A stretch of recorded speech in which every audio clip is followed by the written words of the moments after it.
은혜와 사랑이 여러분과 함께 하시기를 바랍니다.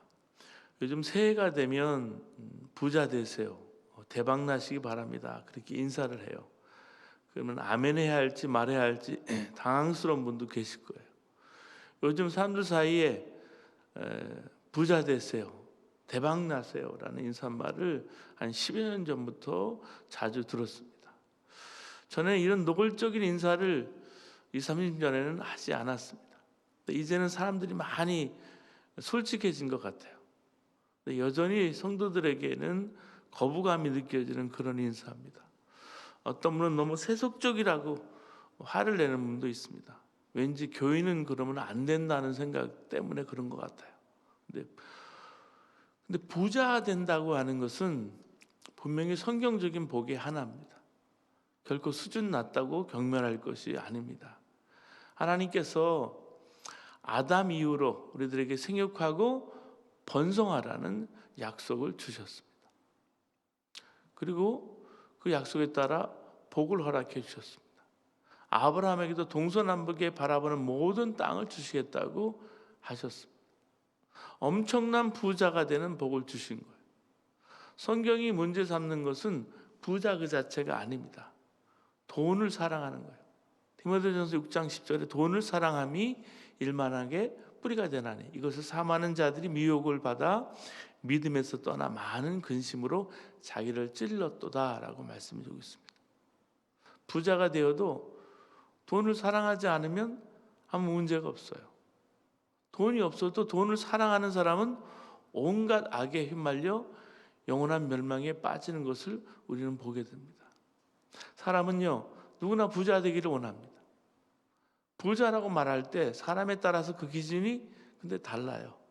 은과 금, 잔나비와 공작, 이 모든 것들을 소유한 솔로몬 왕을 가리켜 부귀 영화를 소유했다라고 말할 수 있어요. 그렇지만 큰 집과 부동산과 은행의 상당 액수의 어카운트에 돈을 소유하고 있는 성도들을 가리켜 부귀를 소유하고 있다고 말할 수 있을 거예요, 요즘은. 근데 아프가니스탄, 타지키스탄에 사역하고 있는 어느 선교사 사모님이 말한 대로 부귀는 상대적인 개념입니다. 아프가니스탄에 있다가 타지키스탄에 가면 타직이 천국 같고요, 타직에서 우즈벡으로 가면 우즈벡이 천국 같고요, 우즈벡에서 한국으로 가면 한국이 천국 같아요. 그분은 그렇게 말합니다.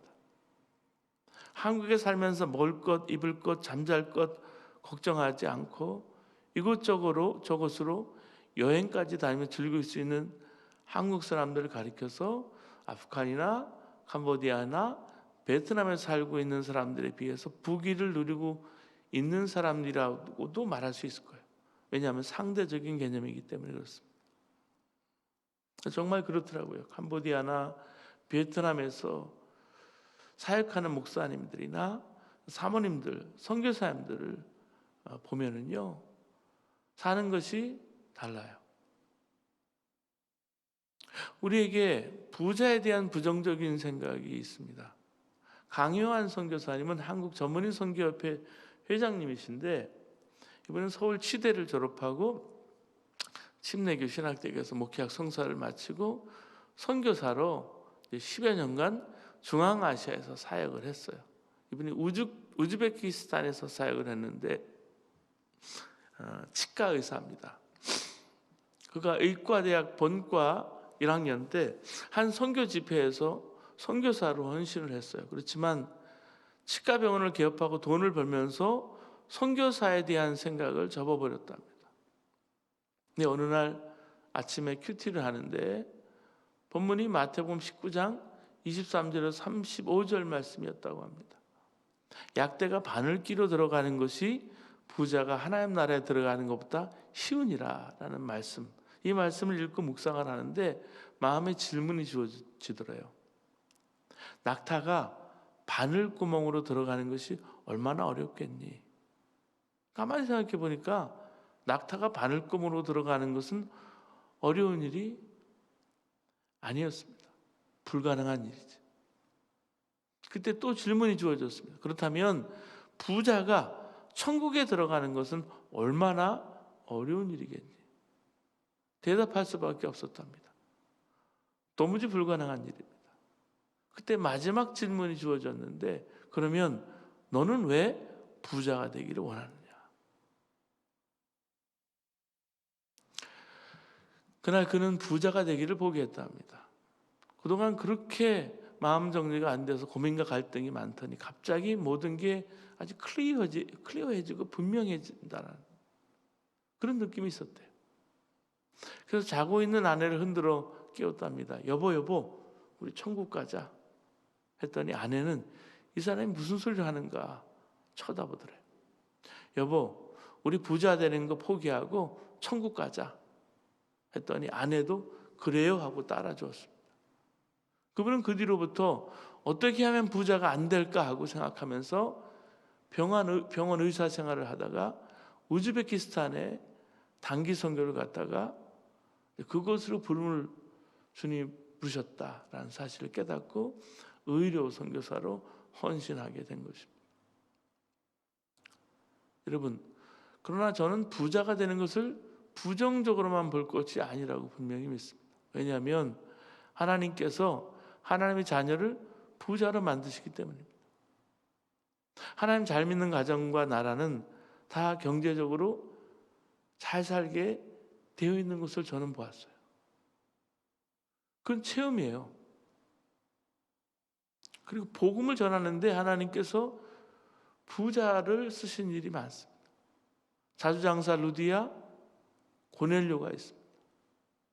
우리는 부자가 되지 않으려 하기보다는 천국 가는 부자가 되기를 힘써야 될 것입니다.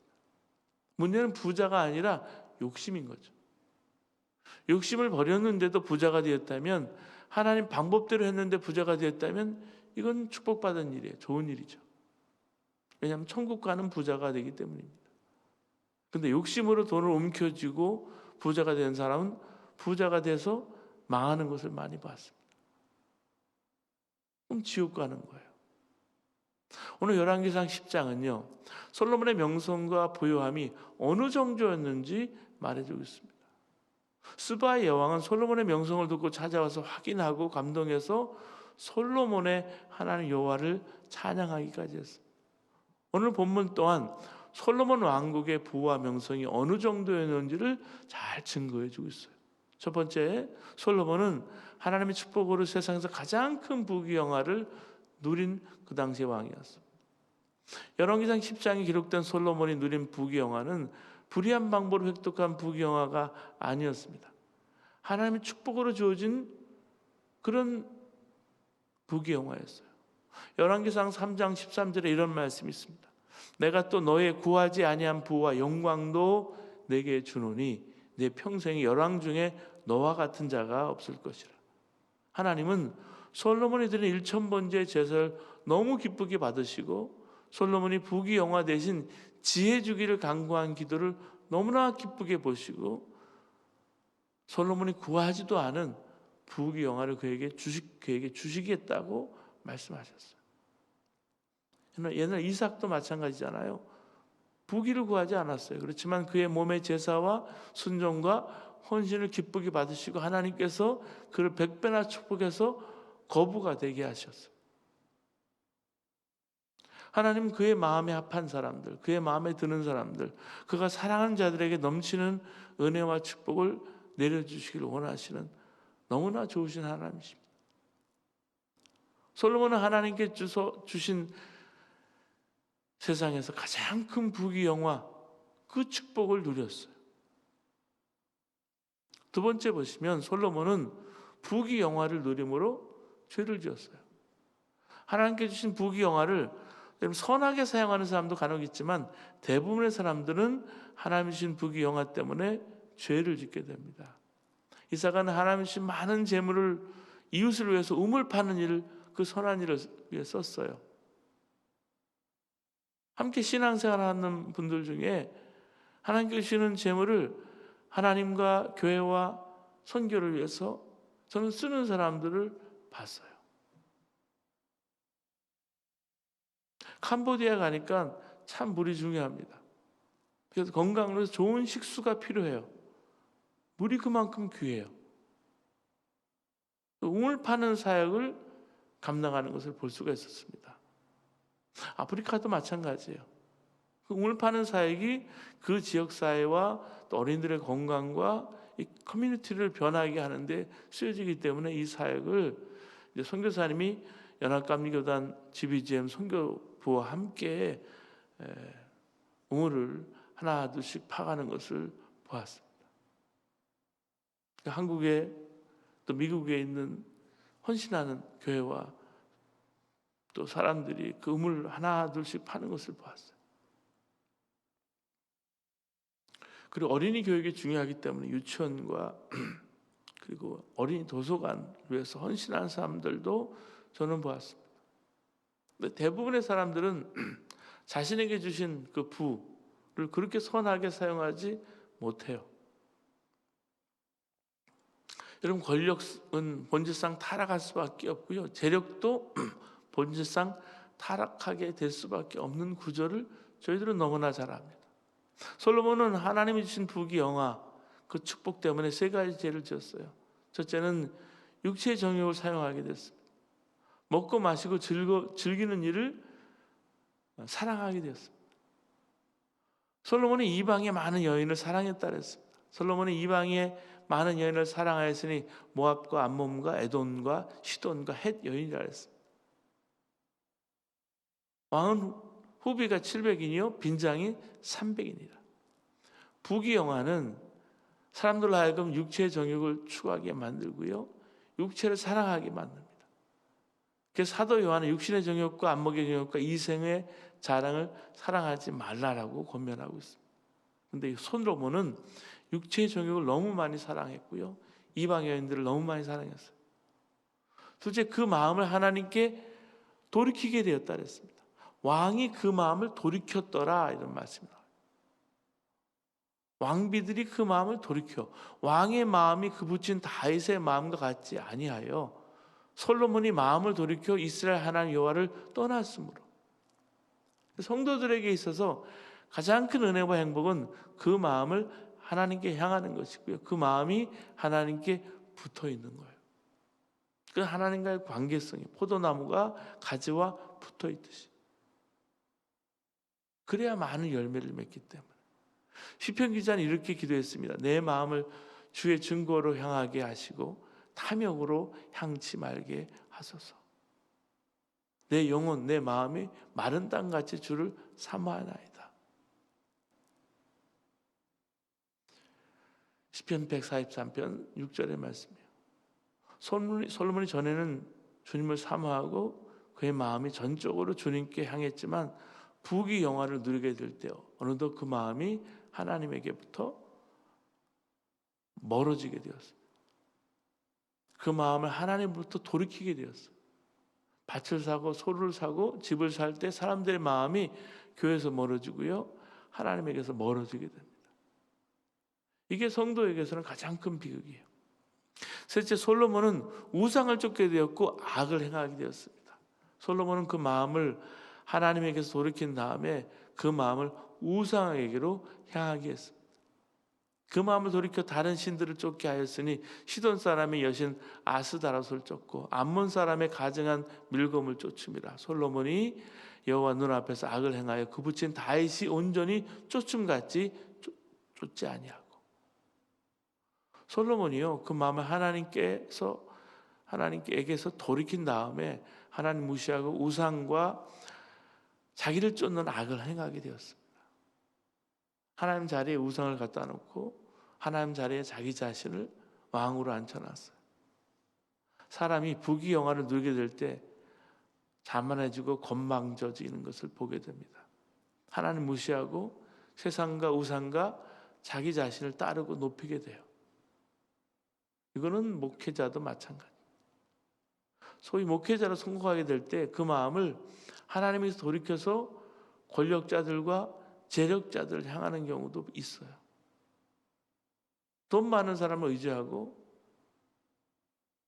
힘 있는 사람들을 의지하고 또 부귀를 누리는 자기 자신을 의지하게 됩니다. 결국 솔로몬은 하나님의 진노를 받게 되었어요. 여호와께서 저에게 진노하시니라. 셋째, 솔로몬은 부귀영화의 헛됨을 고백했습니다. 솔로몬은 하나님의 진노를 받은 후에 부귀영화의 헛됨은 헛되다라고 고백을 하고 있는데요. 어떤 사람은 하나님의 진노를 받고도 깨닫지 못해요. 근데 다행히 솔로몬은 하나님의 진노를 받고 자기 죄를 깨닫고 부귀영화의 헛됨을 깨닫게 됐어요. 그 깨달음을 노래로 지었어요. 전도서가 기록하고 있습니다. 솔로몬이 이렇게 고백합니다. 헛되고 헛되고 헛되니 모든 것이 헛되도다. 결국 솔로몬은 정말 허사가를 지어서 부른 거예요. 내가 해 아래서 행하는 모든 것을 본즉 다 헛되어 바람을 잡으려는 것이로다. 전도서 1장 14절에. 전도서 2장에서 솔로몬은 자기가 이룬 부귀가 모든 것이 헛되고 바람을 잡으려는 것 같다고 고백을 했어요. 부귀영화의 헛됨을 고백할 수 있는 사람은 인생을 깨달은 사람이에요. 바로 사는 사람이라고 말할 수 있습니다. 돈에 얽매여 불행하게 살아가는 사람을 이렇게 노래했습니다. 2장 1절부터 보면 나는 내 마음에 이르기를 자 내가 시험 삼아 너를 즐겁게 하리니 너는 낙을 누리라 하였으나 보라 이것도 헛되도다. 내가 웃음에 관하여 말하여 이르기를 그것은 미친 것이라 하였고 희락에 대하여 이르기를 이것이 무슨 소용이 있는가 하였노라. 내가 내 마음으로 깊이 생각하기를 내가 어떻게 하여 내 마음을 지혜로 다스리면서 술로 내 육신을 즐겁게 할까. 또 내가 어떻게 하여 천하의 인생들이 그들의 인생을 살아가는 동안 어떤 것이 선한 일인지 알아볼 때까지 내 어리석음을 꼭 붙잡아 둘까 하여 나의 사업을 크게 하였노라.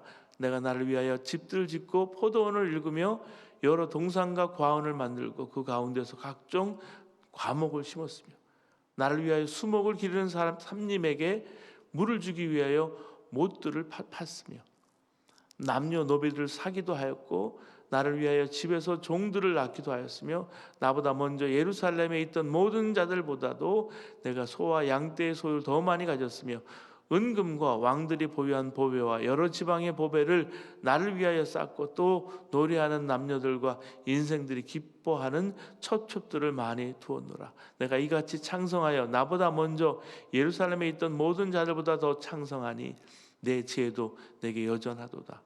무엇든지 내 눈이 원하는 것을 내가 금하지 아니하며 무엇든지 내 마음이 즐거워하는 것을 내가 막지 아니하였으니 이는 나의 모든 수고를 내 마음이 기뻐하였습니다. 이것이 나의 모든 수고로 말미암아 얻은 몫이로다.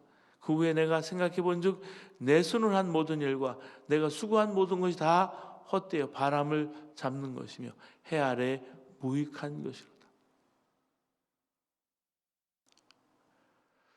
여러분 이 솔로몬의 오늘 열왕기상에 말씀한 이 말씀과 전도서 2장의 말씀이 여러분 겹쳐서 우리에게 보입니다.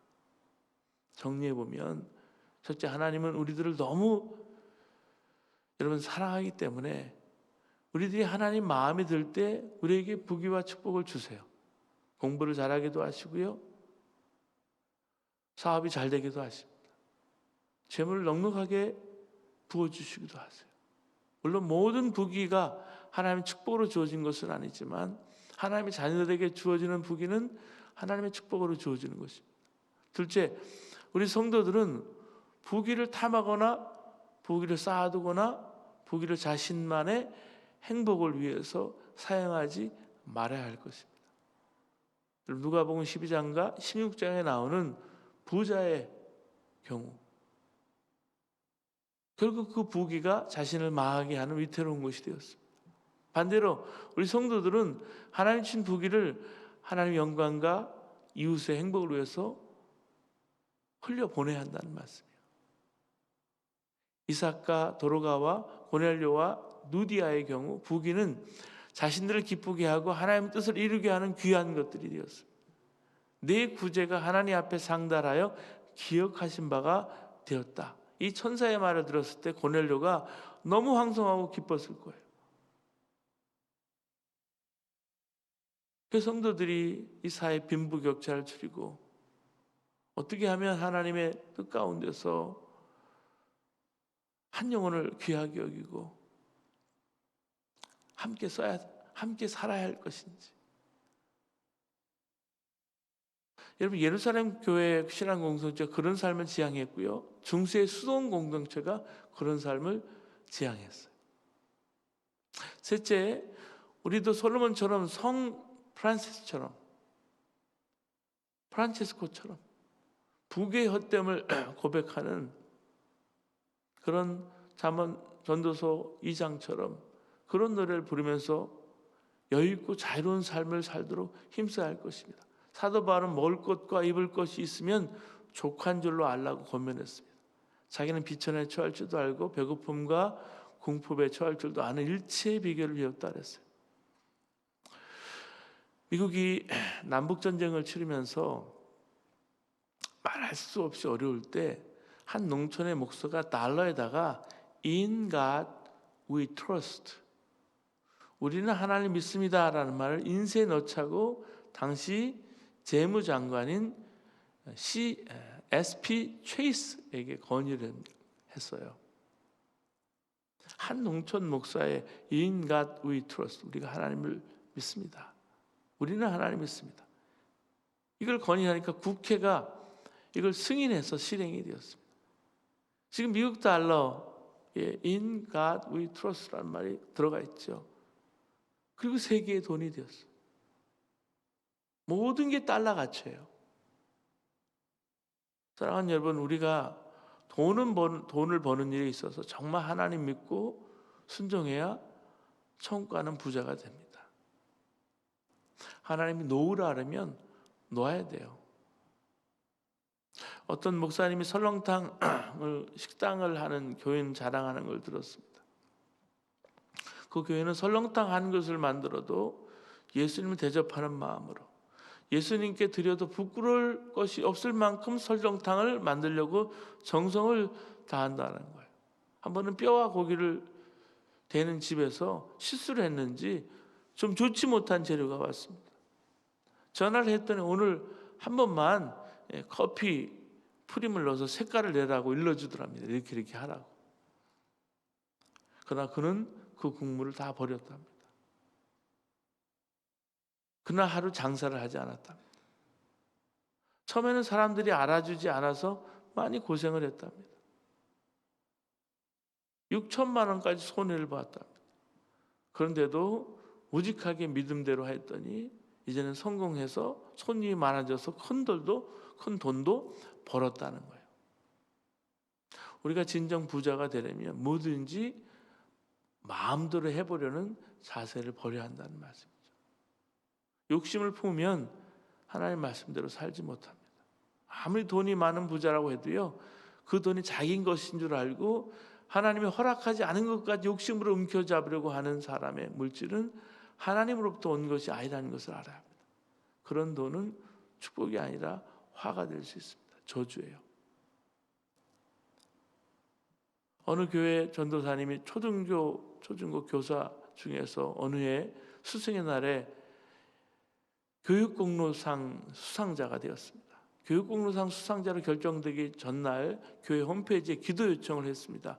개인적으로 기도 제목을 쓸까 말까 하다가 씁니다. 왜냐하면 하나님께 응답받고 싶어서입니다. 그리고 중보기도의 능력을 믿기 때문입니다. 그런데 이런 요청을 받고 답글이 홈페이지에 같이 올라왔습니다. 밑에 제가 아주 잘 아는 분에게 부탁을 해보겠습니다. 먼저 전도사님이 교육공로상에 추천되신 것을 축하드립니다. 추천되신 것 자체가 큰 영광이라고 생각됩니다. 그러한 상은 전도사님 같은 분이 당연히 받으셔야겠죠. 그래서 꼭 받으시도록 제가 어느 한 분께 부탁해 볼까 합니다. 그 상이 서울시 교육청에서 주는 상 같은데 제가 아는 분은 서울시 교육감을 임명하는 분이시거든요. 그래서 지금 연락 한번 드려서 부탁드릴게요. 근데 그분을 전도사님도 잘 아시는 분인데 그분은 바로 하나님이십니다. 조크처럼 올렸지만 여러분 정말 복 주시는 하나님을, 그 하나님 나의 하나님으로 믿으십니까? 언제까지 하나님을 완전히 믿지 못해서 세상 방법에 기웃거리며 살 것인가 하는 이야기입니다. 사랑하는 여러분, 여러분이 모은 재산에 대해서 자녀들에게 떳떳할 수 있습니까? 가지고 있지 말아야 할 것을 욕심으로 붙잡고 있으면 우리 하나님 앞에 즉시 회개할 제목이에요. 경제적으로 어려우면 하나님 가지지 말아야 하는데 가지고 있는 것이 있습니까? 물어봐야 합니다. 우리는 이미 복받게 되었음을 확신해야 합니다. 그때 욕심을 버리게 됩니다. 힘들면 하나님께 지혜를 구해야 됩니다. 하나님 방법이 무엇이냐고. 그러면서 결코 조급해하지 말아야 합니다. 복되지 못한 재물은 아브라함처럼 끊어내는 용기를 가져야 되고요. 성도들만이라도 재물에 대해서 이렇게 하나님의 법을 따르며 살 때 우리가 살아가는 이 땅에서 부정해서 우리 구원해낼 수 있는, 우리 가정과 기업과 나라도 구원해낼 수 있는 우리 한 사람 한 사람이 되어가시기를 주님으로 축원합니다. 이제 기도하시겠습니다.